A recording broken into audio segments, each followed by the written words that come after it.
Origin's 135C starter ship aims to introduce cargo hauling to new players, but when cargo hauling gameplay is all about how quickly you can move the most stuff from point A to point B, how does the 135C stack up in-game? I'm Forrester, and in this video I review the Star Citizen ship, the currently flyable Origin 135C, which is described as a light freight starter. For those of you who've seen other ship reviews on this channel, the format will be familiar.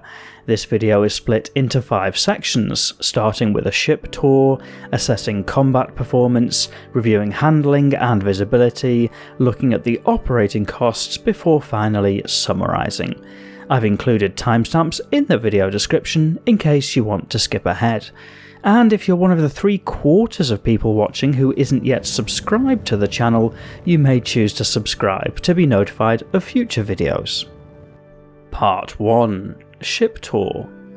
And starting with the back of the Origin 135C is a deployable cargo bay.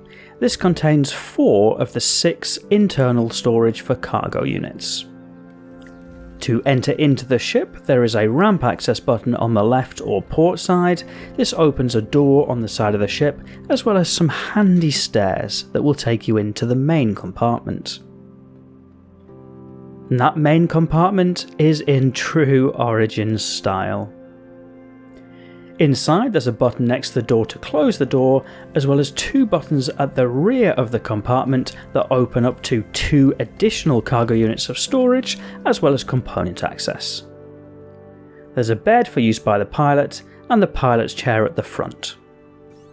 Part 2. Combat Performance. It's probably important to consider here that the 135C is supposed to be more of a light cargo ship than a fighter. That said, being built on the 100 series platform, the 135C can defend itself somewhat. Armed with dual size 2 gimbaled M4A laser cannons, with the option to swap out for fixed size 3 weapons, the firepower is a little lower than a dedicated fighter. The 135C does have 2 size 2 missiles by way of additional armament, which, if they connect, can dish out a good chunk of damage.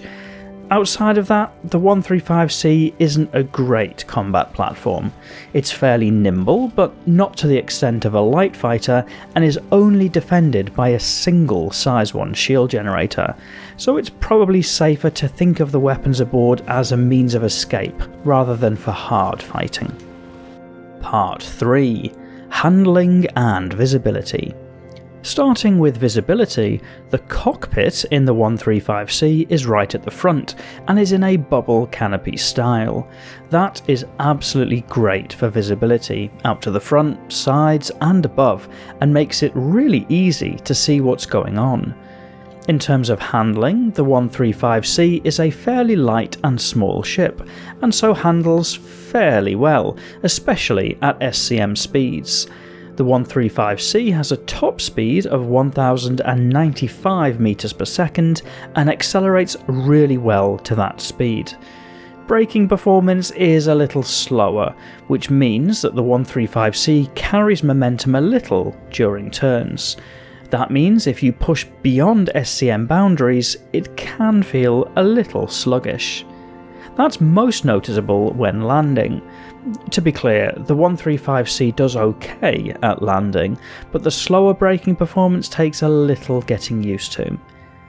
The stock Quantum Drive has great range, able to cross the whole Stanton system, although it's not the fastest. Part 4. Operating costs. As a starter ship, the 135C is incredibly cheap to run. Across refuel and repair, you'll probably spend less than 100 credits. What's more, the 135C comes with the Origin Air system, which can further reduce costs at the expense of a little extra time to do your own refuel. In terms of making money with the 135C, the 6 units of cargo storage make trading a possibility, although the profit that you'll make doing that is extremely limited. A better use of that cargo bay would be the delivery contracts, which the 135C handles just fine. Low-risk combat contracts are also a possibility, although it's not the most natural gameplay for the 135C. And the internal space and bed could make for a space for a passenger too, if you're a trusting pilot. Part 5. The verdict. There's a lot to like about the Origin 135C. For a starter ship, it's versatile with cargo storage, internal space and a bed. It's armed, albeit lightly, and can complete most of the initial contracts given to a new pilot. It's fairly easy to fly and a nice environment to be in. And the respawn timer, if things haven't gone so well, is just 1 minute and 21 seconds. So far, so good. But the 135C isn't all sunshine and rainbows. The internal space is a little cramped and you have to crouch down as you enter the ship sometimes. Combat performance is lackluster compared to dedicated combat platforms, and the cargo bay, whilst useful for deliveries, is just too small to make any meaningful sums of money trading cargo. At 840,000 Alpha UEC, or $60, it's also more expensive in-game than the Avenger Titan, which is still a good benchmark for starter ships in Star Citizen.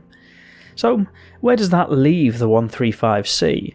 It's not a bad ship, and the Origin styling is fantastic, but with less armament, a reduced defensive ability, and smaller cargo bay, it's sadly outpaced by the cheaper Avenger Titan. But do you agree? What do you think of the 135C? Let me know your thoughts in the comments. And if you enjoyed this video, don't forget to hit that like button, and you may also enjoy my review of the 125A. Otherwise, as always, thank you for watching.